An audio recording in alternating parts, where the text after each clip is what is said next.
जीवन स्तर ऊपर उठाने में महत्वपूर्ण योगदान दिया है। मैं पढ़ने से अच्छा है कि मैं थोड़ा अपने आप से अपना वक्तव्य रखूं। हमारा पहला जो बजट था, जो नाबार्ड की दिशा है उसको तय करता है। क्लाइमेट चेंज के दृष्टिकोण से अगर पूरे देश को, पूरे विश्व को देखा जाए तो हिमाचल भी कहीं इससे अछूता नहीं है।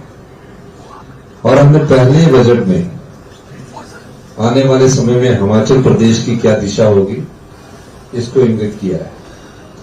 पहली बार हिमाचल प्रदेश में एक ऐसी सोच को विकसित करने की कोशिश की गई कि हमें हिमाचल प्रदेश को उसकी भौगोलिक, उसकी डेमोग्राफिकली स्थितियों को देखकर ऐसा बजट बनाना है जिस पहले बजट में उसकी झलक नजर आती है।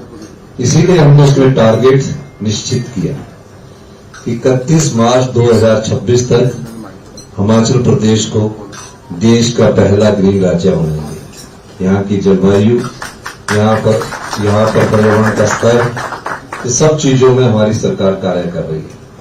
और इस दिशा में हमारे विभाग के अधिकारी, चाहे प्लानिंग वाले हैं, चाहे फाइनेंस वाले हैं, नाबार्ड से 1-2 मीटिंग्स भी कर चुके हैं।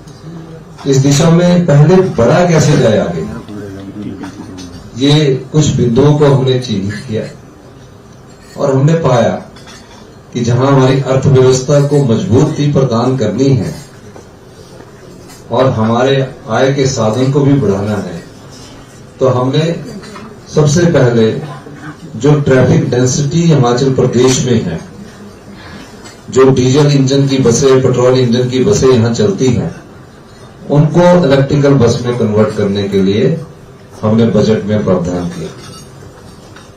और हमने उस दिशा में कदम उठाने स्टार्ट किए कि हरित राज्य के रूप में हम कैसे विकसित हो।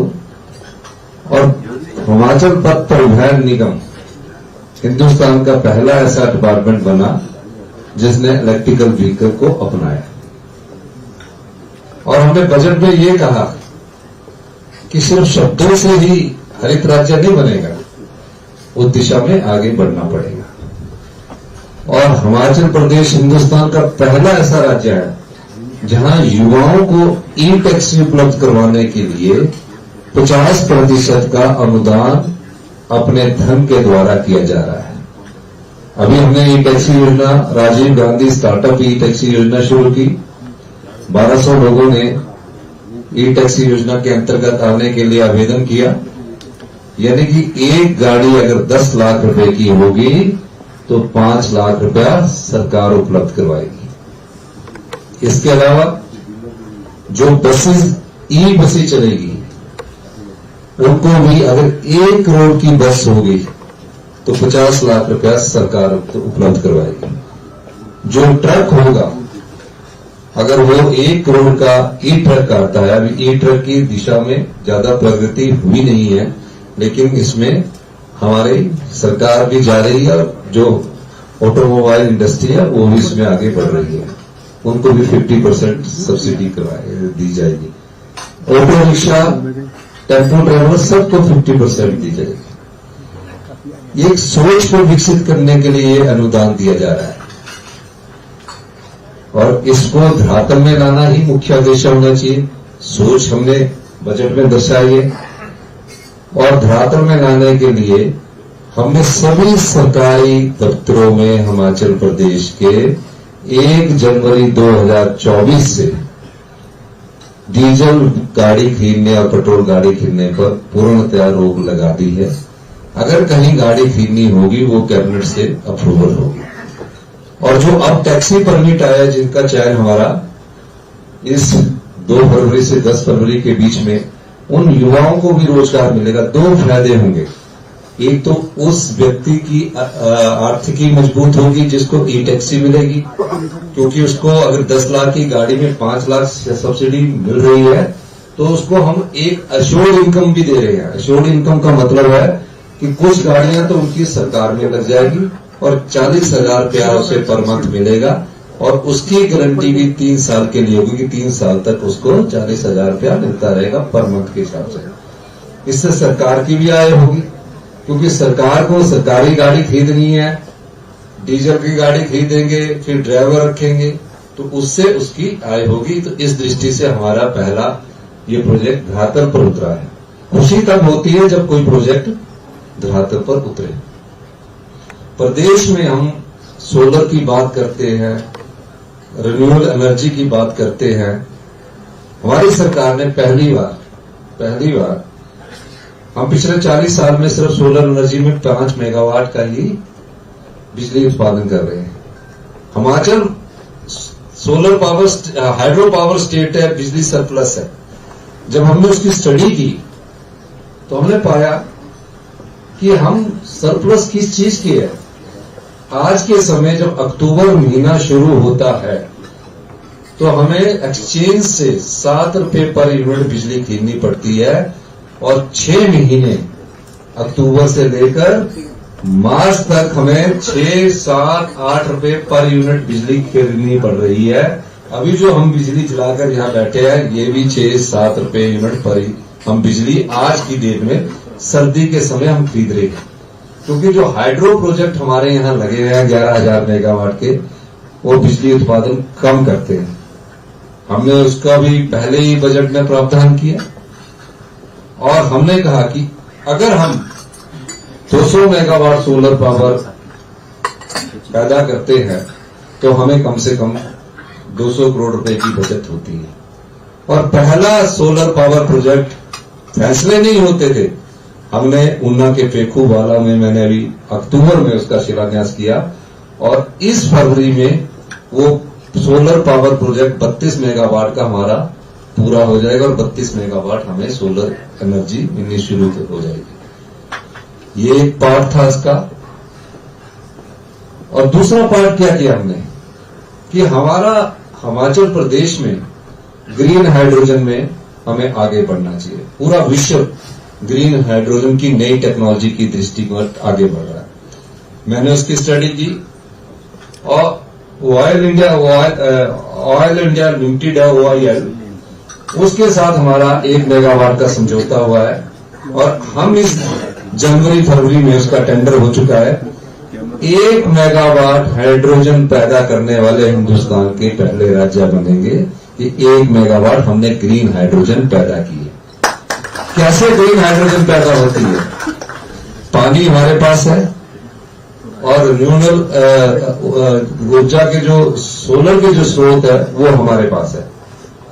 हाइड्रो को भी हम उस पानी को हम हाइड्रो से ब्रेक करेंगे और हमारे को ग्रीन हाइड्रोजन के रूप में 1 मेगावाट मिलेगी। उसमें खर्चा बहुत आ रहा है, लेकिन जब हम इस दिशा में बढ़ेंगे तो हमारे आत्मनिर्भर हिमाचल की तरफ हम बढ़ेंगे। क्योंकि हिमाचल के पास जो रिन्यूएबल पावर है वो हाइड्रो के रूप में है, सोलर के रूप में है, और ग्रीन हाइड्रोजन तभी बन सकता है पानी को ब्रेक करके, इलेक्ट्रोलाइजर को यूज करके, जब हम इन स्रोत का उपयोग करेंगे। तो हिमाचल के पास ये स्रोत है, बाकियों के पास कोल बेस्ड, थर्मल बेस्ड स्रोत है। तो हम इस दिशा में भी आगे बढ़ रहे हैं। तीसरी बात, हिमाचल प्रदेश में किस चीज की जरूरत है? आज तक हम इंडस्ट्रीज को अपना मुख्य आधार मानते हैं। हम इंडस्ट्रीज को 3 रुपए पर यूनिट बिजली दे रहे हैं। तो हमने सोचा कि हमारी जलवायु किस प्रकार की है, हमारी भौगोलिक परिस्थिति किस प्रकार की है, और आने वाले समय में हम अपनी रूरल इकोनॉमी को डेवलप करना चाहते हैं, ग्रामीण अर्थव्यवस्था को डेवलप करना चाहते हैं, और उसमें नाबार्ड हमें दोनों ही चीजों में मुख्य सहयोगी हो सकता है। कैसे करनी है? महज हम सब्सिडी देते हैं उससे कभी डेवलप नहीं होगा। हम वर्ल्ड बैंक, ADB, AFT के जितने मर्जी प्रोजेक्ट लगा दें, आप लोगों को जब ये स्वभाव ऐसा डाल देंगे कि हर सब चीज गवर्नमेंट ने करनी है, उससे कभी नहीं होगा। अगर आत्मनिर्भर हिमाचल की नींव रखनी है तो किसान को मजबूत करना पड़ेगा। किसान को कैसे मजबूत किया जाए, खेती को कैसे मजबूत किया जाए, उसका बेसिक क्या है? पहले क्योंकि हम तो लोग किसान हैं, हमारे पास जगहें भी है, हमारे पेरेंट्स किसानी भी करते थे। तो किसान की आय मजबूत करने के लिए और प्राकृतिक खेती की दिशा में जाने के लिए हम आने वाले समय में काम कर रहे हैं और इस दिशा में सरकार गंभीरता से सोच रही है, जिसकी झलक आपको बजट में देखने को मिलेगी। किसी ने पशु पाला है, अगर किसी ने गाय रखी है, भैंस रखी है, अगर उसको दूध का मूल्य ही नहीं मिलता तो पालेगा क्यों? क्यों लोग स्वरोजगार छोड़कर गांव में सरकारी रोजगार ढूंढ रहे हैं? तो हमारी सरकार उस दृष्टि से भी कार्य कर रही है। पहली बार मैंने जब पशुपालकों की हालत देखी, हमने 6 रुपए पर लीटर 6 रुपए पर लीटर हमने दूध का रेट अभी बढ़ाया, यानी कि किसान को हम 38 रुपए पर लीटर के हिसाब से दूध खरीद रहे, पर उससे काम बनने वाला नहीं है। स्वरोजगार तब पैदा होगा और हमारी आर्थिकी तब मजबूत होगी अगर मुझे पता लगे कि मुझे इस खेत में इस प्रकार से कार्य करके हर महीने इतनी अश्योर्ड इनकम हो रही है, तब हम उसमें आगे बढ़ेंगे।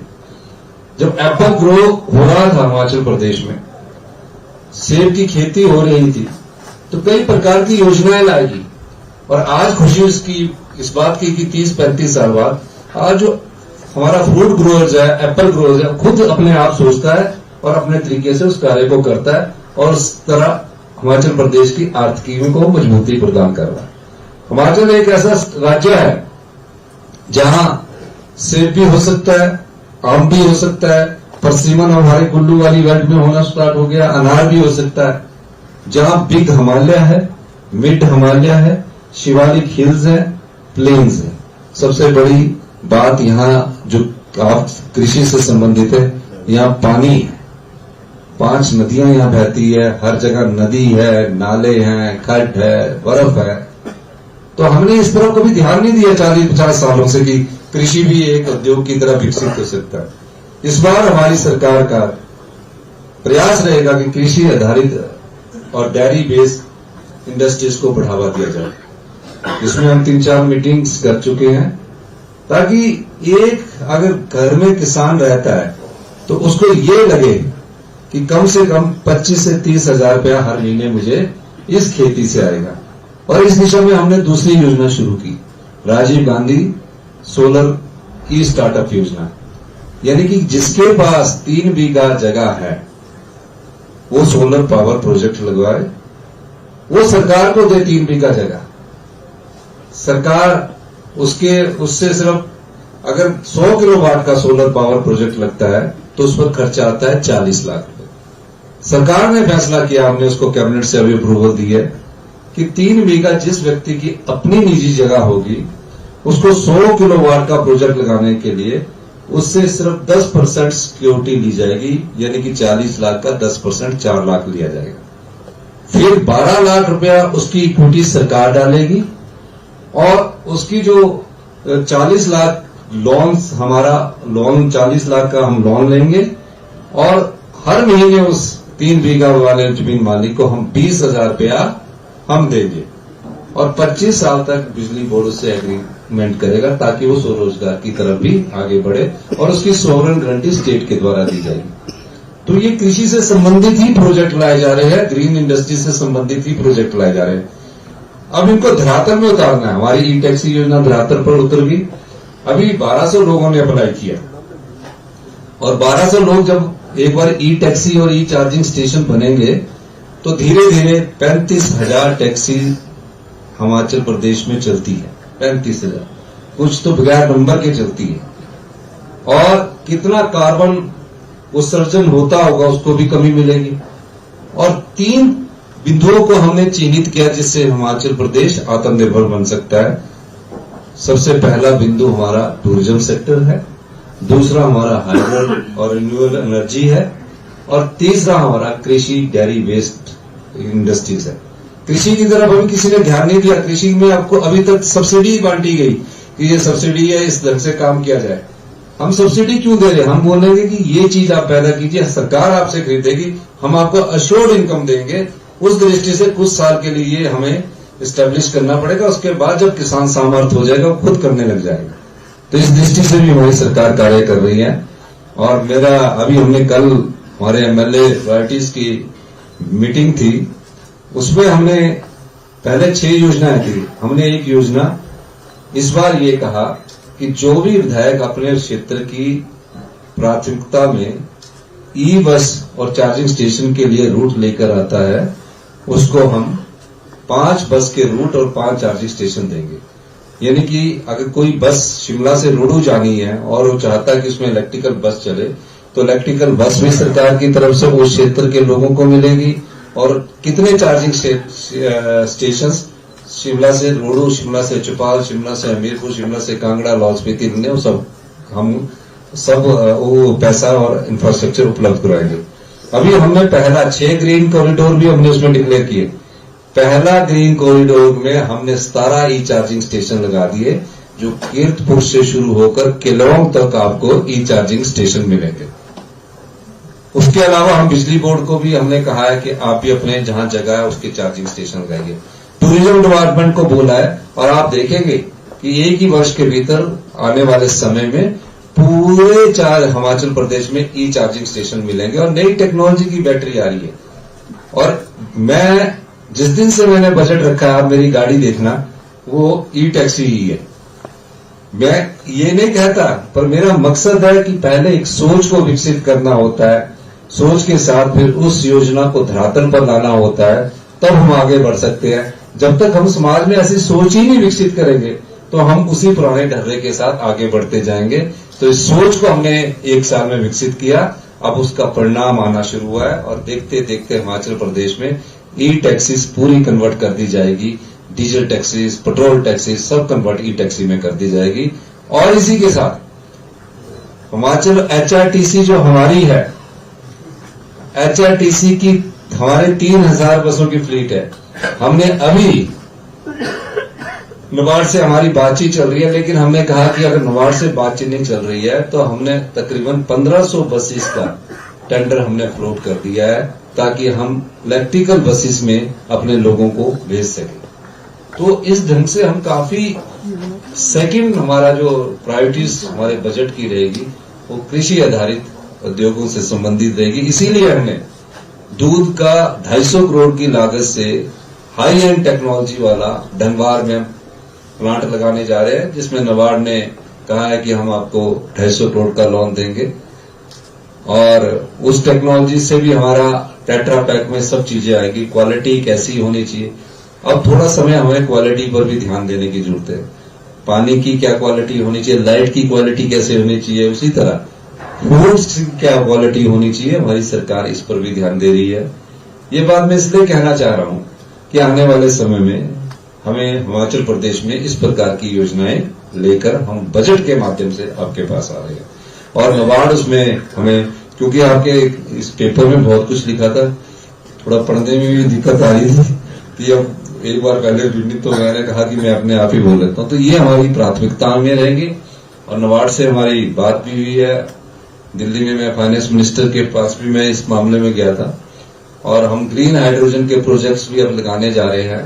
क्योंकि कोई चीज बनाने से पहले उसको समझना जरूरी है, उसके बाद आगे बढ़ना जरूरी है।